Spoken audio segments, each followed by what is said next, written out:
Salut Charlie, tu veux me chercher un verre, ça te dit? T'en veux un? Wow. Regarde où tu vas, demi-portion. Excusez-moi monsieur, le renard Pierre il m'a fait 10 euros pour que j'arrête ton verre, il a dit que tu picolais trop. Ah ouais, il a dit ça lui. Wow.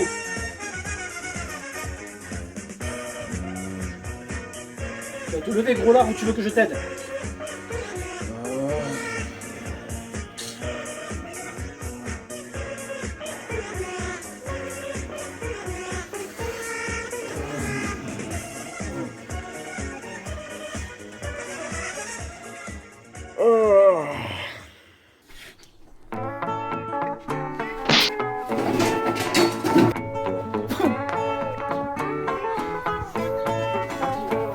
Salut Charlie Pierrot, c'est moi qui ai les clés de ton camion.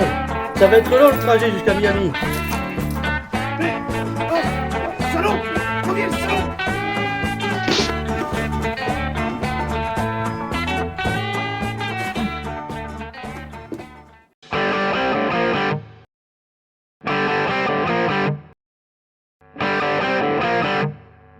Viens avec moi si tu veux vivre.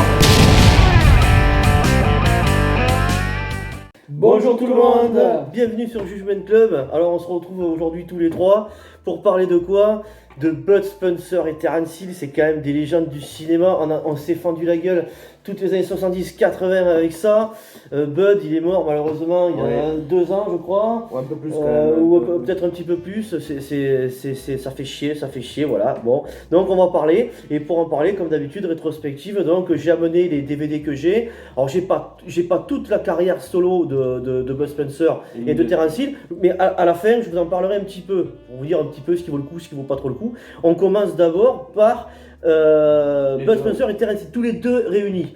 Je commencerai pas par leur carrière en Italie, où ils ont commencé que dans des westerns. Alors il y a eu beaucoup de westerns. Dans le lot, il y a eu Dieu pardonne-moi pas. Ils ont joué dans des péplums, ils ont joué dans plein de trucs. Je commence vraiment par les connus, les centraux, ceux qu'il faut vraiment que vous regardiez si vous connaissez pas. Vraiment ceux qu'il faut regarder. Et qui sont, voilà, parce qu'après ils ont commencé dans les années 50, 60, ils ont joué dans plein de trucs. Terence Hill il a même joué dans Guépard et tout. Donc Et Bud Spencer à l'époque, c'était pas un acteur, il faisait du bodybuilding. ouais, il a eu fait de la natation. Et la natation voilà, aussi. c'était des sportifs à la base. Même lui, il était très sportif. Terence Hill. Je crois qu'il était tout de gymnastique, des trucs comme ça. De l'athlétisme, je crois, ou des trucs comme ça. Ouais, mais enfin bref, dans tous les cas. Voilà, en tout cas, c'est génial. Et puis bon, ils se sont rencontrés au cinéma dans des petits rôles et tout. Et puis ils sont devenus très vite inséparables. Et ça a été les deux loustiques d'Hollywood. C'est génial. Donc on attaque avec quoi, Anton? On l'appelle Trinita. Voilà, donc on l'appelle Trinita, western spaghetti, mais pour se fendre la gueule pour le coup. Parce que là, on n'est pas dans le western spaghetti, les musts de Sergio Leone, tout ça. Là, on est vraiment... c'est des claques dans la gueule légendaires, lui qui tire à la Lucky Luke. Voilà. Moi, ce qui me fait délirer, tout, c'est son cheval. Il se met même pas sur son cheval. Voilà, il a une civière en fait, il a une civière que le cheval traîne, et le cheval va là où il veut, et lui il est derrière comme un énorme feignant en train de dormir, et c'est un bandit, hein, c'est un pur bandit. Les deux. Et son frère Bambino, lui il tire de la main gauche et Terence Hill tire de la main droite, donc on les appelle la main droite du diable et la main gauche du diable.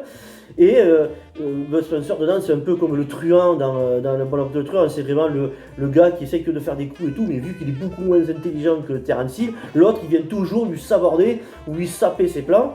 Ils adorent se détester mais ils sont toujours ensemble et c'est génial, et à notre plus grand plaisir quoi. Ce film est absolument génial. Si vous l'avez pas vu, il faut le voir, vous allez vraiment vous marrer quoi. Et là, on part sur la suite on continue à la Trinita. Voilà, pareil, on continue à la Trinita, la suite, sauf que là on voit leur famille au début. Alors le père, la mère, ils sont dégueulasses. La mère c'est une traînée en plus. C'est une traînée, tout ça, c'est des assassins. Ils font comme s'ils avaient une auberge et dès que les gens viennent, ils les raquettent. Voilà, non, c'est génial. Pareil. Il y a une histoire, c'est dans celui-là où il y a une histoire avec les colons que les gens veulent faire partir et du coup ils les aident avec le bébé, avec le bébé qui a de l'aérophagie et il fait que péter le bébé, ça c'est absolument génial ça. Après je sais pas, que ce soit Trinita ou on l'appelle Trinita, Parce que là, j'en ai parlé, mais vous, qu'est-ce que vous avez à dire sur les deux? Oh, mais c'est énorme. Oui, c'est énorme. Mais donc, Ok, c'est ça, je les ai pas vus. Tu les as pas vus ces deux-là? Moi, je vois, Ils font partie des deux meilleurs Ah oui, de. oui, oui, je oui, les aime autant l'un que l'autre. Hein.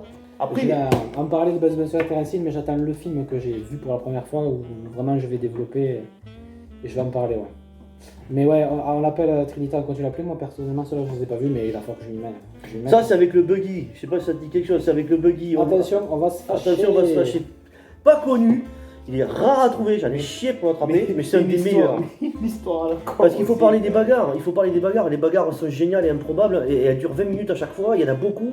Et là, il y en a beaucoup. et c'est ce qu'on attend le plus. Et en général, on juge un film de Buzz Spencer et Terence Hill là où il y a le plus de. Ce qu'on préfère en général, c'est ceux où il y a le plus de tarte. Parce qu'il y a ce côté cartooniste, quoi. Voilà, lui il est costaud, il met des coups sur le truc. L'autre, Voilà, il- avec les l'autre- bruitages de l'époque, voilà, les tout ça, bruitages et c'est- tout, on vous en mettra. D'ailleurs, tu mettras Ah si oui, tu arrives oui, à choper de oui, ton oui, truc. bien sûr. De toute façon, c'est simple. Un film de Buzz Spencer et Terence Hill, il n'y a pas de bagarre. Ben, il y en a, ils sont nuls. Ils sont nuls. Il y en a, ils sont nuls, je les ai pas pris. connus. Je les ai pas pris parce que je les ai Ils sont pas. moins connus. Alors méfiez-vous, pour en revenir à Trinita, ça a eu tellement de succès qu'il y a eu plein de films solo où Terence Hill joue, qui par la suite se sont appelés Trinita, enfin, et qui s'appelaient pas du tout comme ça parce qu'il a joué Cat Dancing, il a joué plein d'autres trucs. Et pour vendre les DVD en Europe, il les renommait Trinita Bois Rouge, Trinita va tout casser, Trinita je sais pas quoi. Du coup, les gens achetaient croyant que c'était des suites, ça n'a rien à voir et c'est nul en plus. Donc, donc voilà. Ouais. Donc celui-là, attention, on va se fâcher. Ils ont. En gros, c'est simple. Ils vont faire, oui. Tous les deux rêvent d'avoir un buggy. Ouais. D'un buggy, d'ailleurs, c'est un buggy qui est rose et jaune, il me semble. Ils rêvent Rouge et jaune. rouge et jaune, pardon. D'un buggy, ils en rêvent tous les deux. Et pour gagner ce buggy, il faut faire une course. Hein. Voilà. Alors, qu'est-ce qu'ils vont faire? Ils vont faire la course. Ils vont la gagner. Mais ils arrivent tous les deux en même temps. Ils arrivent tous les deux en même temps. Mais le truc, c'est qu'en attendant, il y en a d'autres qui veulent en même temps ce buggy. Et bien sûr, comment ça finit? Et ça finit. Et ça finit. Et ça finit qu'en plus le buggy, il est détruit. Non mais ça commence que le buggy d'ailleurs Il est détruit et du coup ils veulent se le faire rembourser mais c'est un gang de mafieux qui raquettent tous les cafés, qui Ouais. raquettent tout le monde, donc eux ils vont leur mettre des bâtons dans les roues, des mains sur la gueule et pour se faire rembourser ce buggy qu'ils arriveront à en avoir un autre et qui dès qu'ils vont l'avoir va exploser de nouveau dû à personne, dû à leur erreur à eux. Et du coup, ils se retrouvent comme deux cons, exactement comme au début, mais ça c'est très souvent, hein. Il y a souvent une morale. À chaque fois qu'ils veulent gagner quelque chose, qu'ils veulent torpiller quelqu'un et tout, ils arrivent et à la fin ça se retourne contre eux. Et les trois quarts du temps, ils finissent aussi pauvres que ce qu'ils sont au début, tout le temps. Il y a jamais, c'est jamais, parce que c'est toujours des petits voyous à la petite semaine à chaque fois. Mais ils arrivent jamais à se barrer avec le pognon, ou alors ils le donnent à une œuvre, ou de Voilà, tout ça. oui, voilà. Voilà. Donc pareil, Il y a génial. une sorte de morale, quoi. Toujours. C'est Laurel et Hardy, c'est Laurel et Hardy en fait, mais c'était plus moderne. Cul et chemise. Alors, pareil, ça génial. Alors pareil, on parle de morale. Là, c'est sur la défense animale. Déjà, on est en 60, combien 14, je crois, ou au début des années 80 en tout cas. Dans l'Afrique noire, il me semble. Ouais, c'est l'Afrique noire. Je crois que c'est au Kenya. Ces deux frères, Slim et Tim, qui sont ces deux frères. Enfin, leur père était frère. Voilà, leur père était frère. Et c'était sûrement à l'époque coloniale et tous ces trucs-là. Et ils ont toujours vécu là-bas en Afrique. Et eux s'entendent, c'est vraiment comme des frères. Vraiment comme des frères. Sauf que Slim, lui, c'est Terence Hill, il est parti aux États-Unis un peu partout, vadrouiller un peu partout. Et il revient. Et à chaque fois qu'il revient, bien entendu, il met des bâtons dans les roues tout le temps à Bud Spencer. Ils vont se retrouver face à une espèce de mafia locale qui organise des salles de matchs de boxe et qui enlève les animaux pour les envoyer dans les cirques ou les envoyer dans les zoos ou vendre les défenses et les tuer et tous ces trucs-là. Et eux vont s'intercarrer sur les plans de ce mec qui s'appelle Hormone en plus. Et parce qu'il est comme ça. Et bon, ben voilà. Tout ça se passe à la gifle, gros film d'aventure. Alors faut parler tout le temps des tenues de Bud Spencer et Terence Hill. Oui. Même quand on n'est pas dans des westerns, ils sont toujours habillés Santiago, décontracts, tout ça, c'est toujours la nonchalance, c'est toujours des aventuriers feignants, tu les vois tout le temps bouffer ou boire des bières, tout ça. Lui il est roublard, il joue tout le temps aux cartes et puis tu comprends qu'il manipule un peu qu'il manipule tout le monde, c'est des escrocs toujours. Voilà, donc pareil, on est dans la même lignée, et sauf que la morale là, c'est qu'à la fin ils vont libérer les animaux, ils libèrent tous les animaux à la fin et tout, qui doivent partir vers l'Europe sur les bateaux, Et ça donne une scène qui est magnifique avec la musique du film. Alors pareil, si vous voulez, si vous aimez ces films-là et que vous vous demandez à chaque fois qui c'est qui chantait les chansons des génériques, c'était Guido et Maurizio De Angelis. On arrive à en trouver. Les CD, je crois que c'est Green Orion qui fait ça, on arrive à en trouver pas mal, moi j'ai trouvé plein. Mais voilà, c'est Guido et Maurizio De Angelis. C'est vraiment génial. C'est des chanteurs italiens. Et on se croirait, c'est vraiment l'époque, c'est vraiment ambiance Beatles, c'est tout ça un peu les chansons. C'est très propre rock'n'roll des années 60-70. Et puis toujours même lignée, toujours baston, des claques. Ah oui, mais là oui, alors surtout là, à un moment donné, il y a une scène de repas qui est absolument géniale, où Bud Spencer se lave les mains dans la carafe de l'autre, il fout ça à la gueule, c'est génial. Ça te dit quelque chose, que Schmidt? De nom, ouais. Alors j'ai dû le voir, mais j'étais petit, mais franchement. Mais quand je l'ai maté, moi, à la maison, je t'ai jamais fait voir des passages, Je me rappelle plus, honnêtement. parce que je les ai regardés 100 fois avec ton père, ça. Maintenant, on l'appelle Plata. On n'est toujours pas dans un western là non plus, mais c'est pareil, ambiance comme ça. Ça se passe dans les pays équatoriaux, ça se passe, je crois, dans les Amériques centrale. Il me semble. Voilà, ou au-dessus du Paraguay, ou des trucs comme ça, dans la cordillère des Andes là-bas. Eux, ils font des trafics, ils ont une compagnie, d'avions, là, enfin, une compagnie d'avions, ils volent les avions, Voilà. ils vont faire ils font un peu ce qu'ils veulent. quoi. Non, en fait, c'est pas ça, c'est qu'en fait, ils volent les avions et après ils simulent les accidents. Ils simulent les accidents pour toucher les assurances. Ouais. Pour toucher les assurances. Voilà, c'est leur métier, c'est comme ça qu'ils gagnent leur fric. Sauf qu'un jour, ils vont faire un accident, sauf qu'il y aura vraiment un accident. Voilà, ils se retrouvent en pleine forêt, la grande forêt, la forêt amazonienne. Et là, ils vont entendre parler d'émeraudes et tous ces trucs-là. Eux, ils sont crachés, ils n'ont pas de quoi réparer l'avion. Donc, ce qu'ils vont faire, c'est qu'ils vont essayer de réparer un vieux zinc qu'ils trouvent quelque part. Avec les pièces de l'autre avion, ils vont essayer de se démerder. Ils arrivent à le faire décoller. Une scène géniale, ça, qu'ils arrivent à le faire décoller. Et ils vont se dire, on va organiser un commerce. C'est-à-dire que tous les gens qui vivent là, tous les mineurs qui vivent là et tout, ils peuvent jamais aller vraiment sur le continent. Donc eux, ils vont aller chercher des glaces, de la bière, et ils vont monter un commerce clandestin en plein milieu de l'Amazonie pour se faire des ronds. Bien entendu, ils vont tomber sur une mafia locale. Bien entendu, ils vont entendre parler d'émeraudes, dont tout le monde va vouloir se tabasser là-dedans pour récupérer des émeraudes que je crois, on ne voit pas et qui n'existent pas. Et donc voilà, grosse aventure, grosse baffe dans la gueule là-bas. Et c'est génial aussi. Celui-là fait partie d'un des meilleurs aussi. Je vous ferai un classement vraiment des meilleurs à la fin. Mais tout cela. Celui-là, c'est un des plus cultes. Moi, celui-là, que j'ai quand même vu, deux super flics. Ah voilà, celui-là, il est génial. Celui-là, c'est vraiment un bonheur de les voir tous les deux rentrer chez les flics. C'est des bandits, puis tu veulent pas être flics. Et après, ils veulent pas être flics, c'est qu'ils pensent braquer le banque. Ils comprennent rien en plus dans la c'est qu'ils pensent braquer le banque, et du coup, ils se retrouvent devant une porte et ils vont dire, allez, ça y est, on y va, ils ouvrent la porte, c'est le commissariat de police. C'est le commissariat de police, ils disent qu'ils veulent être recrutés. Enfin, c'est Terence Hill à chaque fois qui le fout dans le coup à l'autre. Et du coup, ils vont être recrutés et ils sont flics. Et du coup, ils croient qu'en étant flics, en même temps, ils pourront faire toutes les combines. Et à chaque fois, ils le font pas exprès. Ils tombent toujours sur un bandit ou ils arrivent toujours à arrêter un mec qui est recherché tout le temps. Et du coup, ça les fait monter. Du coup, ils sont respectés comme étant les deux meilleurs flics. Mais les séquences sont vraiment énormes. Je me rappelle la séquence où quand ils prennent une voiture pour la première fois, ils sortent du parking et bam. Et bien sûr, qui c'est qu'il y avait dedans? Et bien un type qui est recherché depuis des années. Exactement, ouais. Mais le truc, c'est que c'est des situations qui sont vraiment cartonnaises, comiques, mais franchement, c'est génial. Et le plus escroc des deux, c'est Terence Hill, et c'est celui qui est le plus respecté par le chef de la police. Et à chaque fois, il aime pas le gros, il aime pas Bud Spencer. Terence Hill, il a toujours le rôle de pourriture, quoi. C'est un enfoiré, il est filou tout le temps. Voilà, des fois, il fout dans la merde. Il le fout dans la merde. Spencer à chaque fois, mais c'est toujours. Et moi, ce que j'adore, c'est comment ils se rencontrent au début.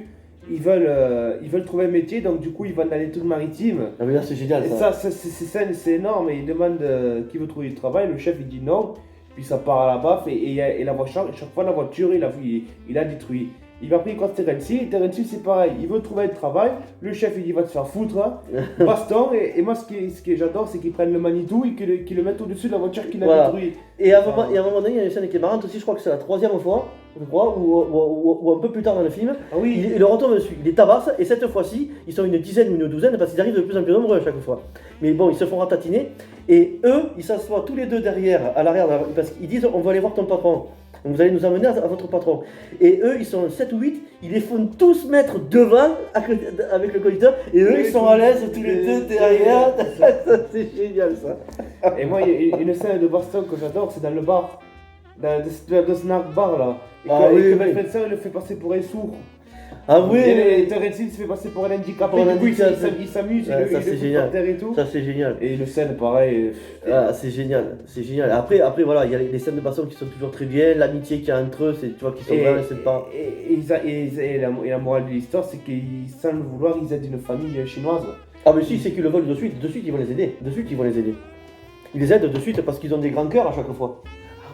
Ils ont le grand cœur à chaque fois, donc ils vont pas aimer la façon dont ils sont traités. Non, pardon, je me trompe, c'est qu'à la fin, ils ont le pactole de l'argent et que Bud Spencer ne veut pas lui donner, Terence Hill lui demande de lui donner. Ouais, ils y donnent. Ah ouais. Je te compte chaque fois. Alors celui-là, Voilà. celui-là, Là, on passe au dernier film de la première partie de notre rétrospective, donc Salut l'ami, adieu le trésor. C'est ça, hein? Salut l'ami de trésor, ouais. Alors là, ben voilà, ça c'est pareil. Et là, je me rappelle plus comment il s'appelle le réal, mais je sais que c'est un réalisateur en plus de très grand western, Sergio Corbucci. Mais celui-là, voilà, c'est pareil. Là, on est dans les années 80, mais pareil, même lignée, gros film d'aventure, escroquerie. Ils veulent récupérer de l'argent de l'armée parce qu'il y a un japonais qui se retrouve bloqué sur une île. C'est une histoire qui a existé, ça. Un japonais qui s'est retrouvé bloqué sur une île et qui savait pas que la guerre était finie, que la Seconde Guerre mondiale était finie. Et du coup, ils veulent récupérer l'argent des Marines qui étaient restés sur place là-bas. Donc, ils veulent récupérer ce pognon. Je vous dis pas ce qui va se passer, bien entendu, ils vont pas l'avoir, hein, le blé. Et c'est eux qui se font escroquer. Mais du coup, ça donne lieu à des bagarres là-bas parce qu'il n'y a pas qu'eux qui veulent récupérer le pognon. Et du coup, ben, pareil, c'est des gifles. Ambiance tahitienne, c'est sur les îles. Alors, c'est sur les îles Hawaï. Je sais plus sur quelle île ils sont. Ils sont sur une île du Pacifique en tout cas. C'est les îles là-bas du Pacifique. C'est pareil, aventure géniale, ça aussi. Voilà, super bien. Voilà, Voilà, écoutez. et on coupe un peu, que ce soit pas trop long, et puis on revient pour faire la suite. C'est ça. Donc si jamais vous avez déjà vu ces films-là de Ben Spencer et de Terence Hill, n'hésitez pas à laisser des commentaires, savoir si vous êtes d'accord avec nous ou pas. Si vous connaissez pas, ben, franchement, allez-y. Franchement, il n'y a pas d'âge, regardez. Vous allez vous fendre à la gueule. Après, bon, ben, si vous aimez pas, vous arrêtez. Mais franchement, ça vaut le coup d'œil. Il faut au moins avoir vu un de ces films-là qu'on vous a cité. Et de toute façon, ben, nous, on revient très vite pour la deuxième partie de cette rétrospective. Ciao tout le monde. Ciao.